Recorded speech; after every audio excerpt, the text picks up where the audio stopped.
My wife smiled from ear to ear during our divorce proceedings, thinking she had won everything when I agreed with and signed her settlement contract. She wanted to make sure I received nothing of hers. Unfortunately for her, she didn't realize what I was about to accomplish. I met Lena Foster on move-in day of freshman year. She was fighting with a battered mini-fridge in the hallway of our dorm. I offered a hand. She accepted with an annoyed grin. And by the time we'd shoved the fridge into her room, we were trading majors and hometowns like baseball cards. I was the kid who doodled album cover mock-ups on math homework. She was already talking about a sensor that could detect blood-borne infections in 15 minutes. It was impossible not to get swept up by her certainty. We dated through 4 years of lectures, lab exams, and all-nighters fueled by vending machine coffee. When she sketched molecular pathways on napkins, I filled the margins with lettering for what I joked would be her future company logo.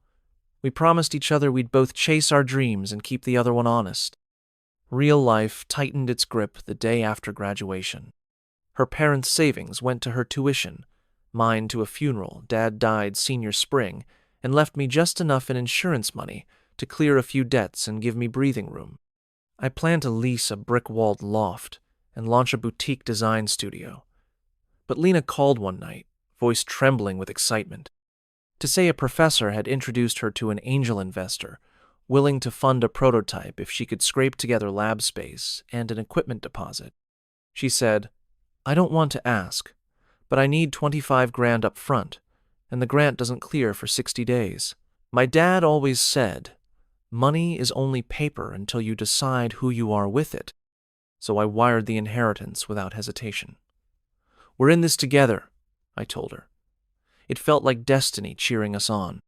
We found a 450-square-foot apartment over a Vietnamese bakery. The smell of faux broth seeped through the floorboards at dawn and set up 2 desks in the living room. She spent nights soldering sensor boards and running assay data. I freelanced logos for local coffee shops and breweries to cover rent. When her first glucose monitor prototype flashed green instead of red, she screamed, "It's working!" and tackled me on the paint-stained futon. We ate instant noodles at 3 a.m. and toasted with warm beer. She would cup my face, eyes shining, and say, "We did it, Nate." I lived on those words. Year 2 was a whirlwind of seed-funding lunches, code sprints, and packaging mock-ups I printed on my old inkjet. She registered the company as PulsePath Diagnostics. I created the brand palette, the website, even the PowerPoint animations she presented to venture capital firms. Investors gushed over her polished corporate identity. She would wink at me in the back row. The checks got bigger, and the apartment shrank. We borrowed my uncle's pickup, hauled IKEA furniture to a 2-room sublease near the train tracks, and told each other the noise sounded like opportunity roaring by. Success is measured in square footage. By year 4, PulsePath occupied an entire floor in a refurbished textile mill, complete with brick arches and kombucha on tap. Lena's calendar filled with conferences in Berlin and genome tech panels in Palo Alto. I became de facto operations assistant, ordering custom lanyards, chasing electricians when the server room tripped a breaker, and booking flights with flexible returns because we could never predict what meeting might pop up. I told myself it was temporary, that soon I'd reopen my design portfolio. But when I tried to show her a concept for a wearable tech startup that approached me, she said, "Nate, that's cute, but we can't get distracted. PulsePath needs a public-facing portal before Q4, and you're the only one who understands our visual language." I pushed my file into a drawer. Our lifestyle inflated. Investors wanted reassurance their founder lived like a winner, so the board sponsored a penthouse lease overlooking the Harbor Inn address for magazine profiles and, incidentally, the perfect place to stage fundraising dinners. The first night we moved in, I hauled boxes of linen napkins to impress the CFO of a pharmaceutical giant. Lena stood on the balcony with a champagne flute and posted a story captioned, "Hard work pays off." She tagged every senior engineer but left me off. then laughed that her followers already knew who was holding the camera. I felt a pang and told myself not to be fragile. With success came people. Lena surrounded herself with ex-McKinsey advisors and Stanford dropouts who talked fast, dressed sleek, and treated me like the husband who does the menus. At board member soirees, she introduced me.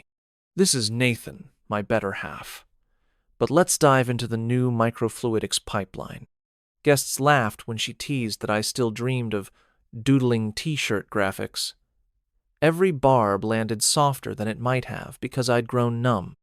Meanwhile, PulsePath's cap table crossed 9 digits, and my role faded to administrative ghost. By our 6th anniversary, the gulf was so wide we spoke across it in polite bullet points. She'd text me at midnight. Investors arriving tomorrow at 8. Need espresso capsules, vegan pastries, fresh lilies? No please, no thanks. I fulfilled the list like a task rabbit. My reflection in the elevator glass looked like a concierge, not a partner. I told her one evening that I missed us. She scrolled her phone and said, "We'll talk after Series C closes. Everything's riding on focus right now." The word "we" sounded like a misprint. The crack became a fault line the night I overheard her on a call, laughing. "Nathan! Oh, he's around Think House managers/emotional support." She said it to a VC I'd spent hours chauffeuring last month. The dismissal strangled me more than anger. It was disappointment, a hollow echo of every sacrifice I'd made for us. I stared at my dormant Wacom tablet under a stack of PulsePath brochures and realized the only person who could resurrect my identity was me. The next morning, I scouted co-working lofts, while Lena flew to Toronto. I signed a month-to-month studio under an LLC, Novaglyph Creative. I funded the deposit with a residual check from an old beer label client Tiny, compared with PulsePath cash flow, but it felt like breathing fresh air. Every day, I played dutiful husband until 9 p.m. After Lena fell asleep, I slipped out, designing immersive brand experiences in a warehouse that smelled like sawdust and ambition. I hired 2 freelance animators in Poland and a UI prototyper in Austin. We communicated in Slack threads Lena never saw. At home, I kept dummy invoices labeled Home Depot. She didn't question them. She rarely looked at our joint statements. Novaglyph's first breakthrough came when an up-and-coming sportswear company saw my AR logo demo on LinkedIn and begged for a full rebrand ahead of an esports sponsorship. I quoted 40 grand, praying they'd negotiate me down to 20. They paid in full, wired the day the contract cleared. I walked into a big-box electronics store, bought Lena a new DSLR for PulsePath marketing, and stashed the receipt in Novaglyph's tax folder. She kissed my cheek, praised my thoughtfulness, never asking where the money came from. Over 18 months, Novaglyph snowballed.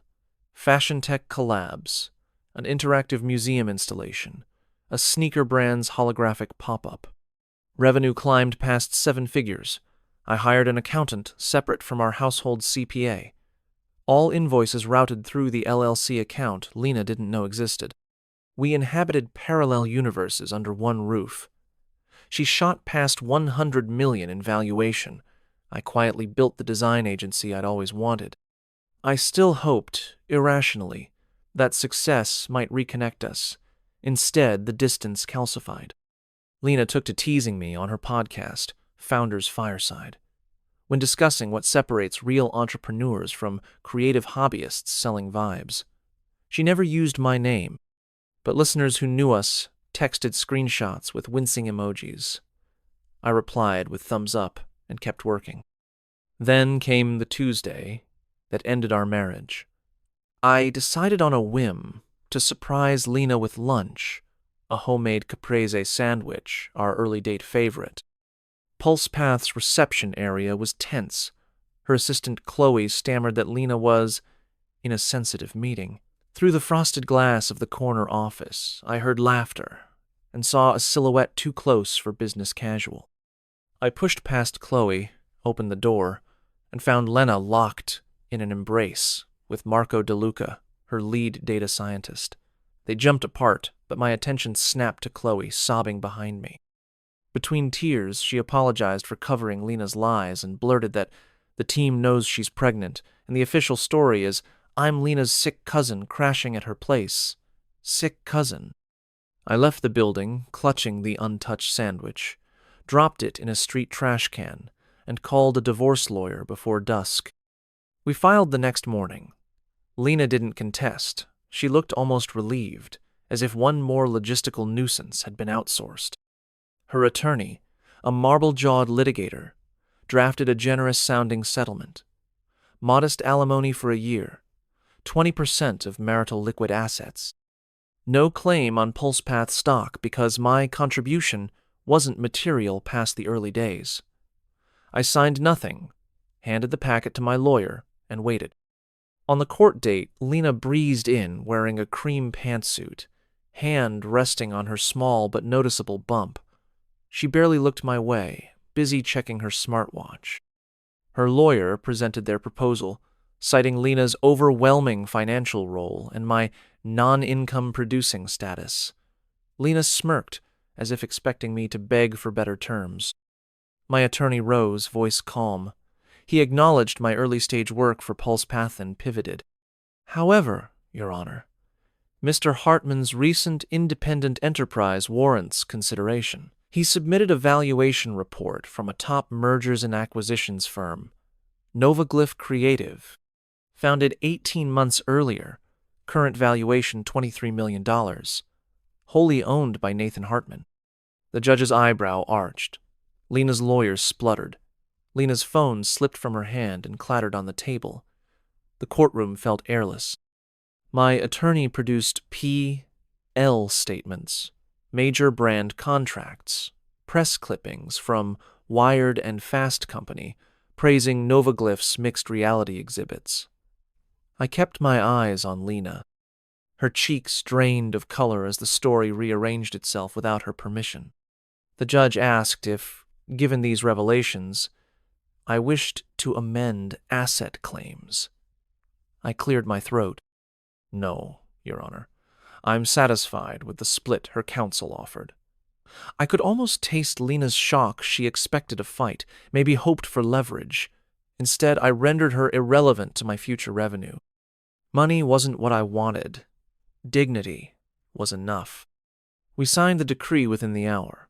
Outside the courthouse, she tried to speak something between apology and negotiation, but I shook my head, stepped into a rideshare, and never saw her again except on magazine covers. 6 months later, Novaglyph debuted an augmented reality fashion show on the Seine, and Vogue streamed it to 10 million viewers. A week afterward, Forbes delivered its annual Under 40 Creatives issue. My face was on the cover, captioned, The Silent Disruptor. I flipped pages until a sidebar caught my eye. PulsePath posts surprise loss. CEO faces investor revolt. There was a photo of Lena exiting a building, expression pinched, Marco trailing behind with a baby carrier.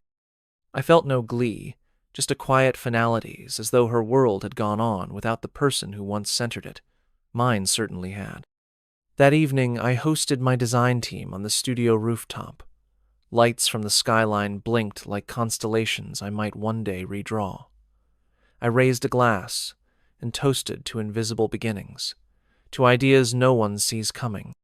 In the hush, after clinking glasses, I thought about ramen nights, about every time Lena whispered, "We did it." She was half right. We did, until she decided there was only room for her.